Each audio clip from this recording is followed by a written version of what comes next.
Jesus called his 12 disciples to him and gave them authority to drive out impure spirits and to heal every disease and sickness. These are the names of the 12 apostles. First, Simon, who is called Peter, and his brother Andrew. James, son of Zebedee, and his brother John. Philip and Bartholomew. Thomas and Matthew, the tax collector. James, son of Alphaeus and Thaddeus. Simon the Zealot, and Judas Iscariot, who betrayed him. These 12 Jesus sent out with the following instructions: to not go among the Gentiles or enter any town of the Samaritans. Go rather to the lost sheep of Israel. As you go, proclaim this message: the kingdom of heaven has come near. Heal the sick, raise the dead, cleanse those who have leprosy, drive out demons. Freely you have received, freely give. Do not get any gold or silver or copper to take with you in your belts, no bag for the journey, or extra shirt or sandals or a staff, for the worker is worth his keep. May the Lord add His blessings upon the reading of His words. So welcome po sa bawat isa. Tayo nagpapasalamat na tayo muli ay nagkasama-sama. Although, ay yung iba nating mga kapatid, natindihan natin, may mga baby rin sila, ay biglang inabutan ng malakas na ulan. Buti kayo ay nandito na, no? Nagsisimula pa lang ba yung ulan?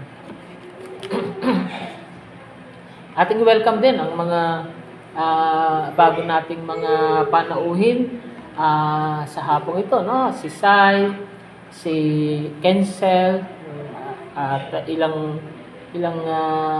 times din na nakadaupang palad natin sa Bible study si Kensel dahil ongoing yung Bible study natin every Sunday na available after ng worship doon sa boarding house ni Ate Julie.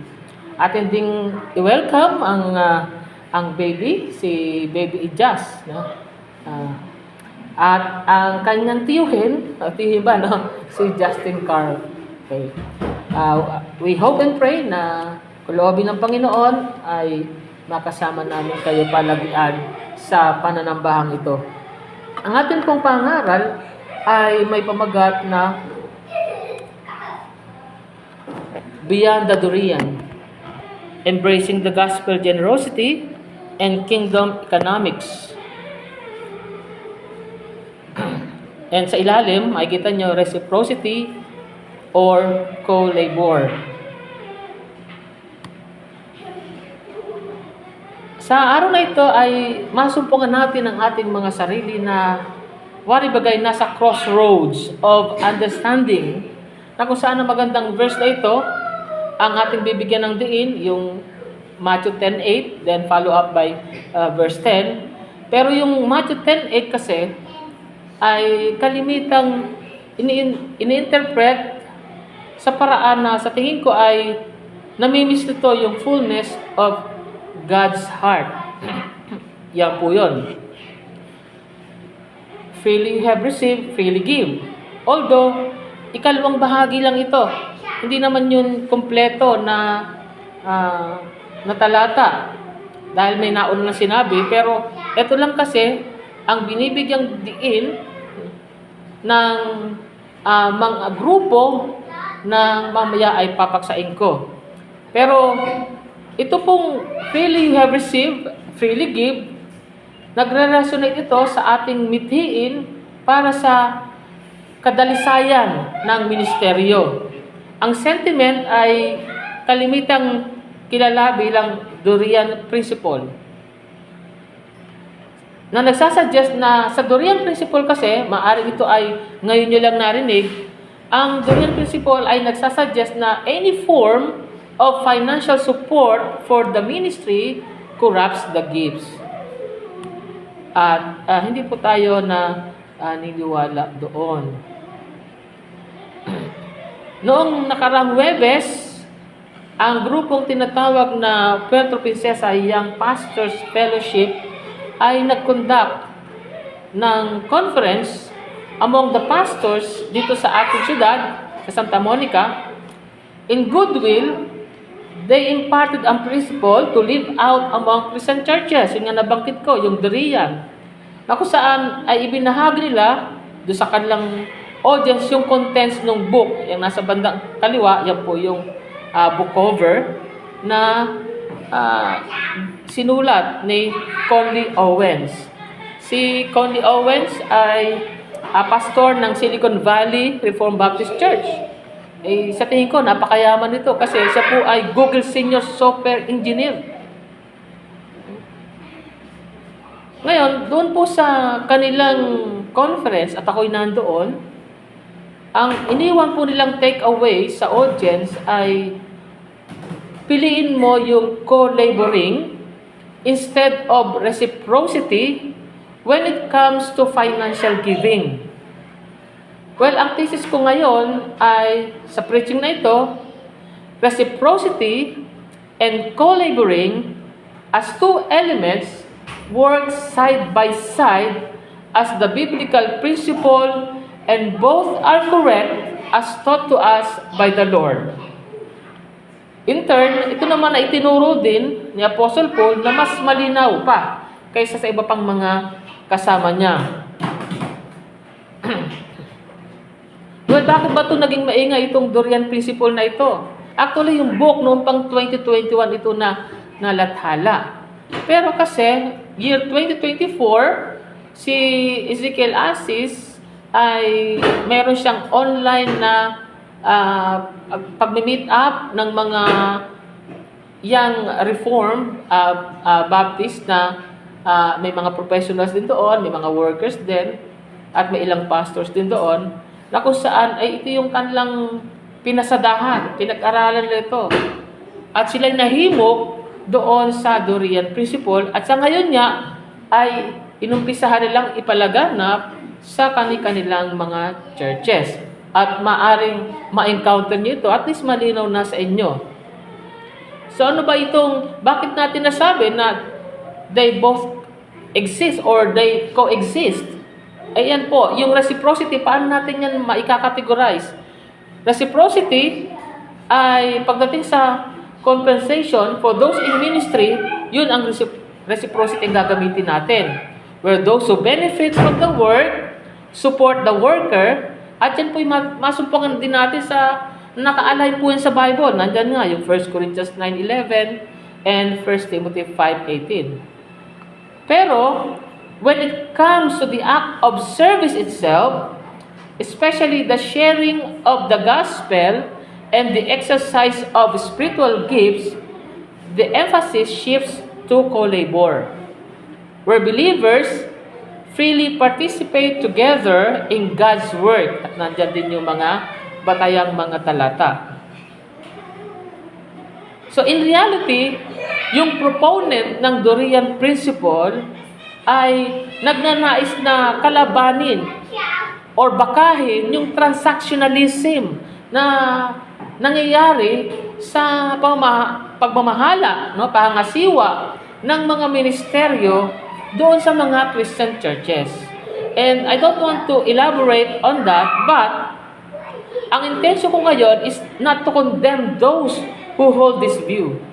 For I know na kalimitan naman ito'y nag-uugat mula sa isang puso na naghahanap na kanilang parangalan ang Diyos. But I believe the scriptures, when viewed in their entirety, ay nagpe-paint siya ng more nuance. Kumbaga, pag basa ka talaga ng Biblia at hindi ka isang nagtapos sa Bible school, ay meron talaga diyang mga hindi direktang pagtukoy ng mga eksaktong kahulugan.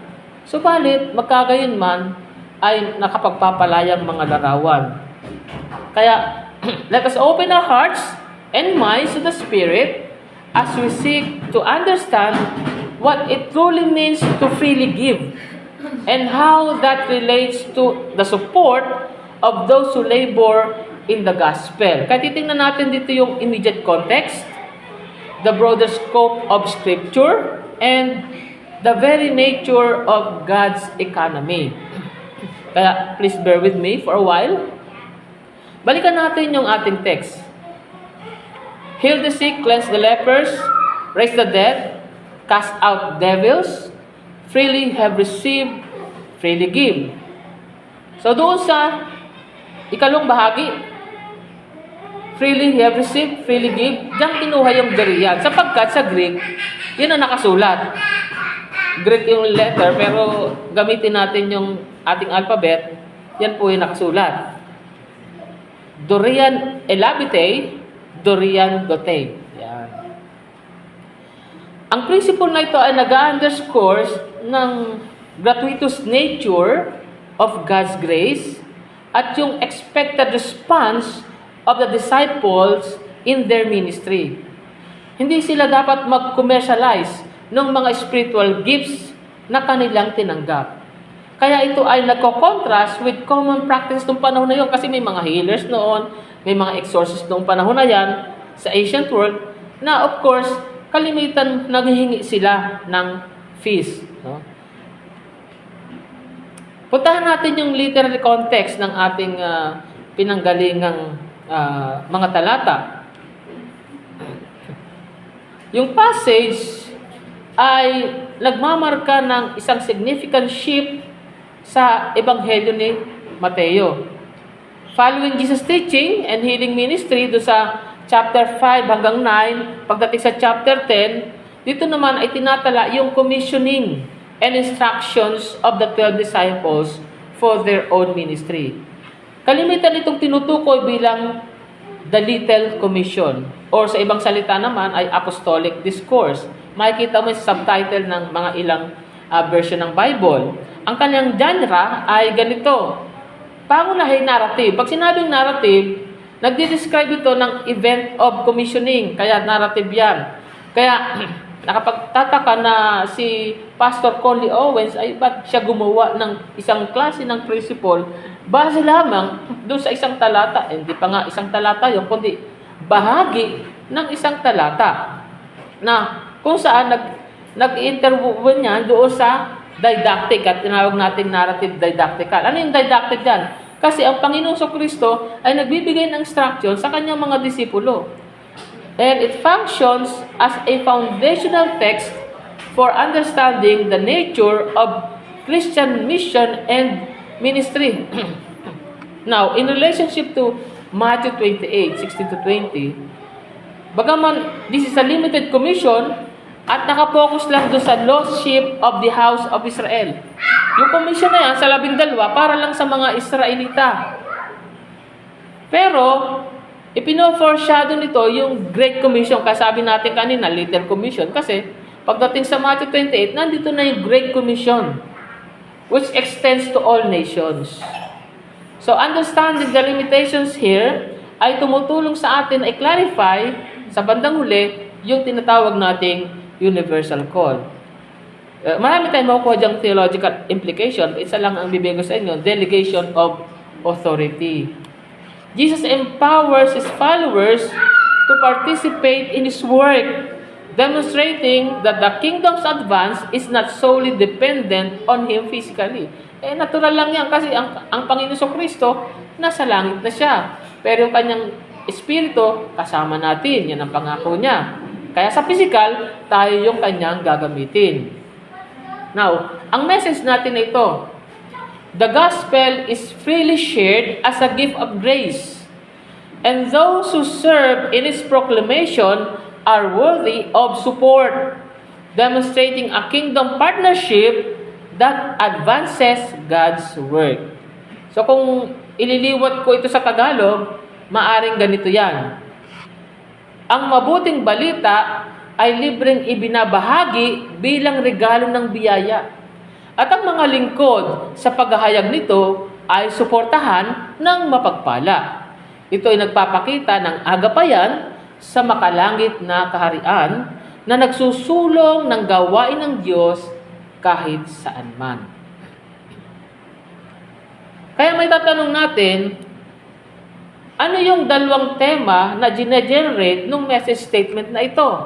Dalawa po yan. Una, yung gospel generosity, which means the free sharing of the gospel and God's gifts. Pangalawa, kingdom partnership. The support of those in ministry, enabling them to serve effectively. At dyan po iikot ang ating preaching ngayon. Unahin natin yung gospel generosity.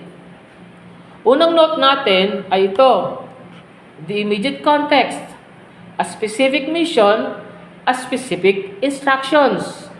Yung Matthew 10, ito po isang powerful chapter na kung saan si Jesus bilang ang master ay kinumisyon niya yung 12 disciples for a specific mission. Binigyan niya sila ng authority. Ano yung mga authority binigay sa kanila? Authority over unclean spirits, to heal, to cleanse, to raise the dead. Hindi po ito ay general open-ended commission. It was a targeted mission to the lost sheep of the house of Israel. Sa mga Hudyo lang. So, the emphasis dito ay on the demonstrations of the kingdom's arrival. Pinapakita na, andito na yung kaharian, dumarating na. Kaya, masasabi natin na these signs and wonders were not for personal gain, but to authenticate their message. The kingdom of heaven has come near. Kaya, ang focus po dyan ay doon sa immediacy, sa urgency, and the powerful unveiling of God's presence. Emmanuel, God is with us. Kaya, i-consider natin yung time. Sa panahon na yan, Jesus is yet establishing His authority. Kaya, yung mga disciples, ang nagiging ambassadors, carrying a message backed by divine power. Kaya sa ganitong unique na sandali, the signs and the message were paramount. And the instructions reflect that urgency. No? Ngayon, pangalawang pansinin natin yung sinabi dan, freely you have received, and that is the source and nature of the gift. Ano ba yung tinanggap nila na libre? They receive power. A supernatural ability to do what no human could do on their own. Pero tumanggap din sila ng mensahe.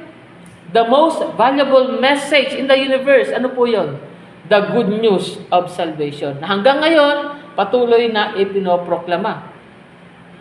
Napakaganda mga kapatid.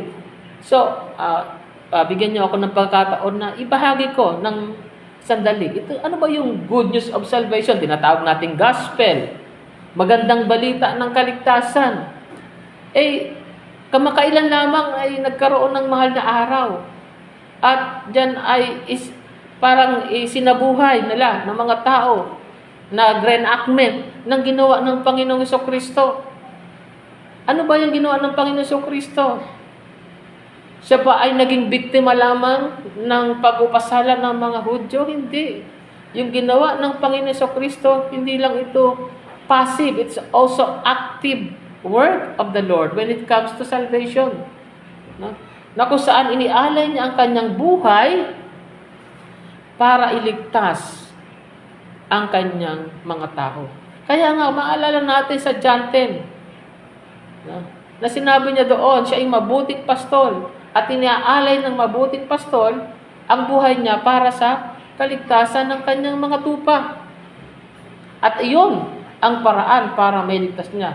Na kung saan ay yung kanyang buhay, kinitil, di ba? Namatay siya, pero ang kapalit noon, tayo naman na mga mananampalataya ay magkaroon ng buhay na walang hanggan. So, ang kamatayan ng Panginoong Hesus nagdulot ng buhay para sa atin. Yung kapahamakang nangyari sa Kanya, nagdulot ng kaligtasan para sa atin. Na ano? Na mga mananampalataya. Kaya ano yung magandang balita? Tanggapin mo, paniwalaan mo. Yung ginawa ng Panginoon Jesucristo ay para sa iyo. Para hanguin ka sa apoy ng impyerno. Na lahat na saan ng tao ay patungo doon dahil lahat ay sumuway, lumabag sa kautusan ng Diyos. At ang kaparusahan sa kasalanan ay kamatayan. Doon, hindi lang dito sa buhay na ito, kundi doon sa kabila. Ang lawa ng dagat-dagatang apoy. Now, balikan natin, yung kanilang tinanggap na gift. This was not something they earned, deserved, or achieved. It was a pure gift of grace na umaagos mula mismo sa pinakapuso ng ating Diyos. So, it was a manifestation of God's gloria, His free, unmerited favor. So, yung kaligtasan natin, pinag-usapan natin gift, pero yung kaligtasan natin, gift din yan mga kapatid. Yan ay biyaya ng Diyos. Pag sinabing biyaya, madali sabihin, grasya. Pero, sa ibang Tagalog naman, kagandahang loob. Unmerited favor. Ibig sabihin, may ibinigay sa'yo na hindi ka worth noon. Hindi ka karapat-dapat, pero tinanggap mo. Tayo makasalanan. Ang dapat lang sa atin kaparusahan sa ating mga kasalanan. Pero, ang kumuha ng parusa, ang Panginoon Kristo, para ipagkaloob sa iyo ang biyaya. Hindi ka narapat doon. Kaya unmerited favor ang ibig sabihin ng grace or biyaya. Pangatlong nais ko ipapansin sa inyo, yung freely give. This is the heart of gospel generosity.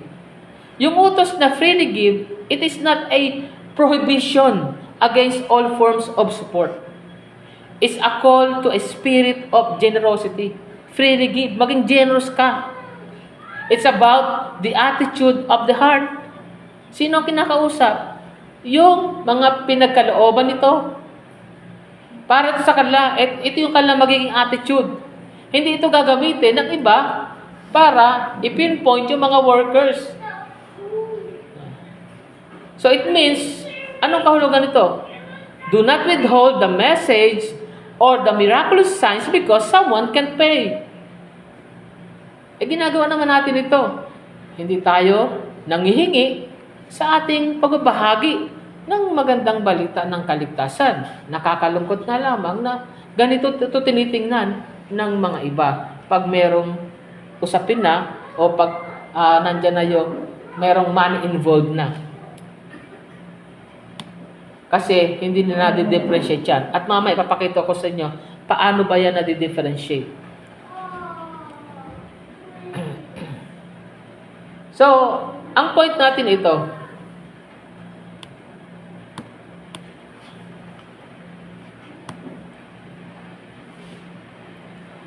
freely extends the gift you've received, a boundless grace to impart. Let not the message be sold or grieved, but given from a generous heart. Sino sinasabihan dito? Muli, yung mga tumanggap ng gift. And specifically, mga disciples. Tumanggap tayo ng gift, di ba? Tama ba yan? Ang lahat ng mga kabahagi sa iglesia ng Panginoon ay pinagkalooban ng Santong Espiritu ng iba't ibang mga kaloob na gagamitin para sa kapakinabangan ng iglesia. Walang hindi nakatanggap ng gift. Ano yung gift na sinasabi nito? Yung talent. May talent ka na gagamitin mo sa church. At yan ay matatagpuan sa, kung i-layer natin, isa-isahin natin. Ano ba yung mga talent na yan? Nasa Romans 12 and I think sa 1 Corinthians 12. So, it is addressed doon sa ating text, specifically to the direct apostles and disciples. But the principle is appropriately applied to ministers and workers of the church. And it speaks to the danger of simony. Yung simony, the buying or selling of spiritual things. Yung term na simony, yan ay nag-originate doon sa biblical account ni Simon Magus. Tapos si Pedro, di ba? Simon din ang pangalan ni Pedro eh. Sa Acts 8, verses 18 to 24, nung makita ni Simon yung kapangyarihan ng Holy Spirit mula sa mga apostol, ay nag-attempt siya na bilhin yung power na yon. And simony is condemned as a sin because it treats spiritual gifts as commodities that can be bought and sold rather than as free gifts from God. So makita mo sina Apostle Peter, nagpagaling sila, di ba? Hindi naman sila nanghingi ng bayad doon. The gifts of God are not commodities to be traded. And another thing, the gospel is not a product to be sold. As far as I know, wala namang evangelical church na gumagawa niyan, na ibinebenta ang ebanghelyo, na sasabihin ko sa magandang balita ng kaligtasan, pero magbayad ka muna. Meron bang ganon? Wala. Kaya hindi ko malaman kung saan hinuhugot ni Pastor Conley yung ganon na ang ibinebenta daw yung na hindi dapat daw ibenta. Kumbaga, wala naman sino ba ang nagbebenta ng gospel. Yung ang tracts natin, hindi naman din natin ibinebenta yan. Ibinibigay natin iyan ng libre sa mga tao. Although, yung tracts natin, lalo yung ating BDL, ang pinakamahalagang desisyon, napakamahal po niyan. Ang pagpaparit niyan. Hindi yan basta pangkaraniwang papel. So, let's take this as illustration. A doctor sa emergency room, di ba, ginamit niya yung God-given skills to save a life. Hindi naman siya naningil muna, di ba, doon sa pamilya ng biktima. Sa kanya operahan. Sa kanya gagamitin yung kanyang husay, yung galing. Bayaran mo muna. Walang ganon. Pinagaling niya, inoperahan niya. And that is the freely giving, doon sa spirit of Matthew 10:8. So yung bayad, yun ay hindi dahil doon sa, hindi binayaran yung kanyang galing, kundi binayaran yung kanyang serbisyo. Okay? So anong hamon?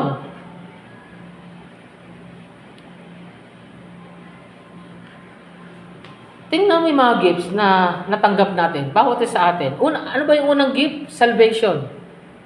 Kaya hindi natin yan pinaghihirapan. Hindi natin binabayaran ang kaligtasan. Kasi regalo yan. Ano pa? Yung paninirahan ng Holy Spirit sa atin. The indwelling of the Holy Spirit. Pangatlo, the gifts of the Spirit. Yung sinasabi ko sa inyo kanina. Alamin mo yung mga gift mo. Tingnan mo sa Romans 12, 1 Corinthians 12. Kung alin dyan yung mga gift na para sa'yo. At i-exercise mo yan. Pangapat, the very ability to serve. No? So, salvation, indwelling of the Holy Spirit, the gift of the Spirit, the ability to serve. Lahat ng ito, Doria, or gifts of grace. Ngayon, tanong ko, pwede ba tayong magbigay ng presyo sa forgiveness? Wala naman. Can we charge for the presence of the Holy Spirit? Hindi rin. Kaya, ang punto natin na ito, do not let financial considerations hinder the proclamation of the kingdom.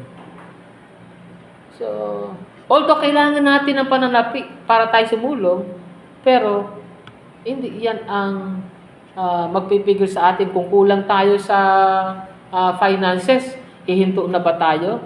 Hindi. Magpapatuloy tayo. Because the focus must be on the unhindered flow of God's grace. Kaya, ang conclusion natin ito, mga kapatid, let us move beyond a narrow interpretation of freely give.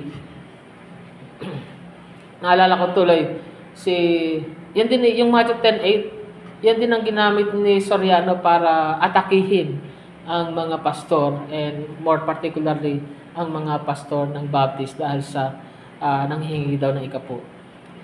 Hindi niya naintindihan yung talata na yon. At it's about time na kuhanin natin ang context nito, kaya ito yung pag-aralan natin. And let us embrace a kingdom vision of generosity and partnership. And gospel generosity means that we offer the gifts of God without manipulation, without coercion, and without putting a price tag on the core message of salvation. Yun ang una. No? Pangalawa na tema ay kingdom partnership. Ang unang note natin, yung the rest of the story, provision for the laborer. Na mabasa mo sa verses 9 hanggang 10. Tingnan mo yung very next verses. Ang sabi ng Panginoon, "Do not get any gold or silver or copper to take with you in your belts. No bag for the journey, or extra shirt, or sandals, or a staff. For the worker is worth his keep." Nung pinahayo niya, yung mga hayo, mga workers, wala silang dalang anuman. Hindi nila kailangan. Sapagkat, ipoprovide yun sa kanila nung mga taong kanilang pagsisilbihan. Yun ang ibig sabihin nun. For the worker is worth his keep. Kaya, ito yung, meron dyang mahalagang counterbalance.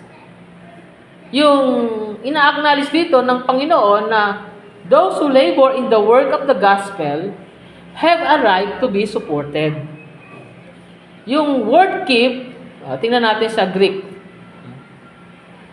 The workers, di ba? Yung worker ay, sila ay, deserving nila yung keep na ginamit sa NIV, keep. Pero tingnan natin sa Greek. Yung keep na yan, ay sa Greek ay tropes. Na ang ibig sabihin ay provisions, sustenance, and the necessities of life. This is not a contradiction. It's a balance. The gifts are freely given, but the laborer is worthy of support. Ayan. Kaya, ang focus is not on gaining from the gift, but on being enabled to give the gift. Ayan. Paano ma-exercise yung gift mo kung hindi ka makakilos? Kung napipilayan ka dahil sa kawalan mo ng finances. Mangyari lang dyan, magtrabaho ka na lang. So, paano ka pa maging available pag hinihingi ang serbisyo mo? Diba? Pag merong kinakailangan ipanalangin, mga may sakit, diba? Merong pag-aaral ng Biblia, hindi mo na magagawa, hindi ka makakapag-Bible study kasi nag-overtime ka sa trabaho mo. Ang point lang natin ito, those who serve the word with devotion deserve support in their call. In this mutual dependence and motion, the kingdom's work will stand tall. Again, itong message statement na to, nakuha natin to doon sa kingdom partnership na ating theme. It is a fact which serve as a challenge to the members of the Christian church. A spirit of reciprocity is being implored between the missionary workers and the believers. It is an act which results in the firm existence of the God's kingdom on earth. At yan po ay may broader biblical theology doon sa kingdom economics. Sa Old Testament, na-establish yung principle ng supporting the priesthood na naglilingkod sa templo. They were supported by the tithes and offerings of the people. Sa Deuteronomy 18:1, ang sabi diyan, at ang utos ito ng Diyos kay Moises, the Levitical priests indeed, the whole tribe of Levi, are to have no allotment or inheritance with Israel. They shall live on the food offerings presented to the Lord, for that is their inheritance. Kasi binigyan sila ng ibang mga lupa. So 12 tribes siya sa Israel. Kanya-kanya sila ng lupa, pagyamanin nila, doon sila kukuha ng ikabubuhay nila.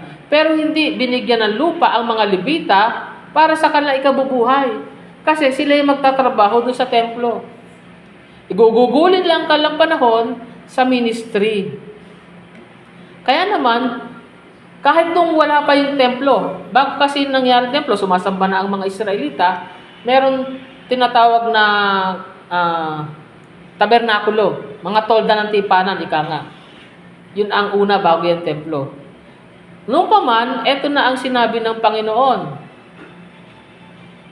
I give to the Levites all the tithes in Israel as their inheritance in return for the work they do while serving at the tent of meeting. Kaya, ito yung, alam niyo sa Bible Baptist, ang tumatanggap ng tithes ay yung pastor. Kasi yung pastor ang bahala doon sa mga pangasiwa ng mga pangailangan, pagawain, doon na niya kukuhanin yon yung tinatanggap niyang tithes. Hindi lang para sa kanya yon. Ganun sa kanila. Pero sa atin, bilang tayo ay legitimate na Baptist, kinikilala natin yung dalawang magkahiwalay na gawain, ang gawain ng pastor at ang gawain ng diakono. Kaya sa pananalapi ay bahala doon ang diakono para sa administration nito. So, hindi po ito tinitingnan as selling the blessing, but as a divinely ordained system of support. Divinely ordained system of support. Sapagkat, ang Diyos mismo ang gumawa ng sistema na ito. Ito, Old Testament. Yan ba ay nananatili o nagpapatuloy sa New Testament? Of course. Malinaw po yan. Magbigay tayo nilang talata. 1 Corinthians 9, 7 to 14. Galatians 6, verse 6. At 1 Timothy 5, 17 to 18, among others. Kuha tayo ng ilang bahagi doon sa 1 Corinthians 9. Tingnan natin yung verse 13. Ang sabi doon, "Don't you know that those who serve in the temple get their food from the temple? And that those who serve at the altar share in what is offered on the altar? In the same way, the Lord has commanded that those who preach the gospel should receive their living from the gospel." Kaya nga, dito ay Apostle Paul argues powerfully that those who preach the gospel have a right to be supported by those who benefit from their ministry. Malinaw ito. This support is not just a wage for a service rendered, but it's also an act of partnership, a recognition of the value of the ministry.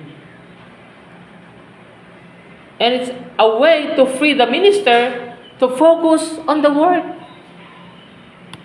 So it's about enabling the ministry, not buying the blessing. Kaya hindi dapat ito masamain.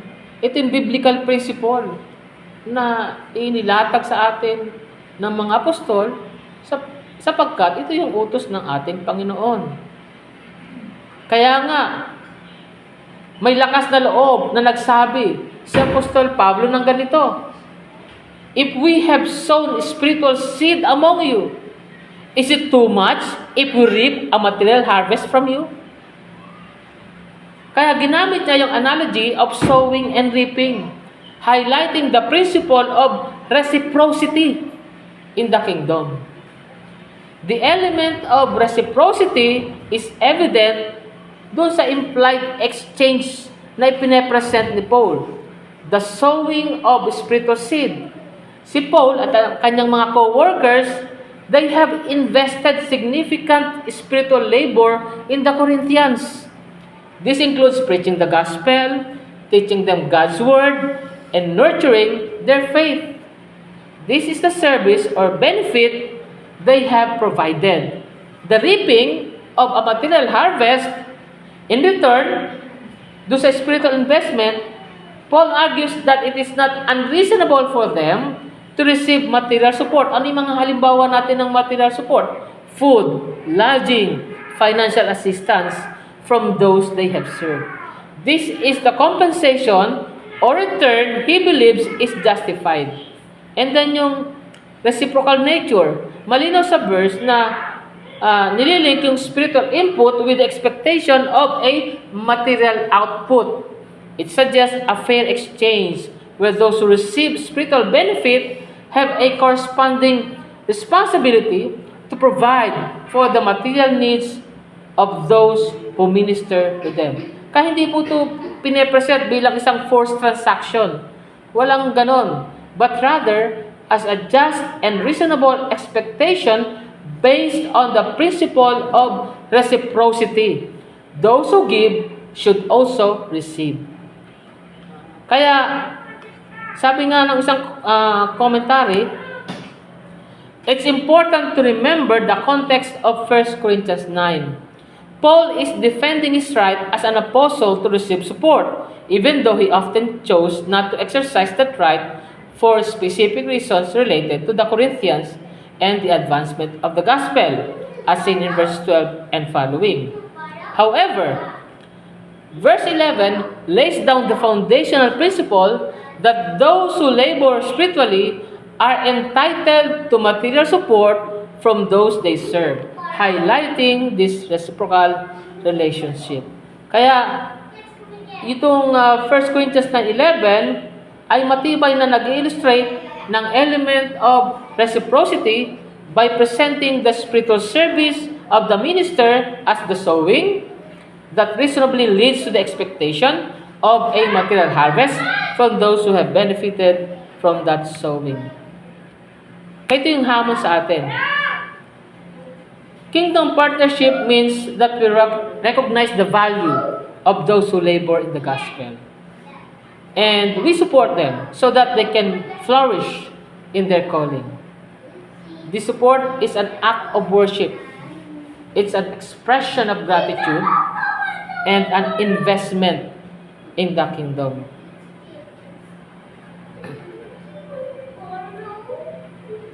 And as a conclusion,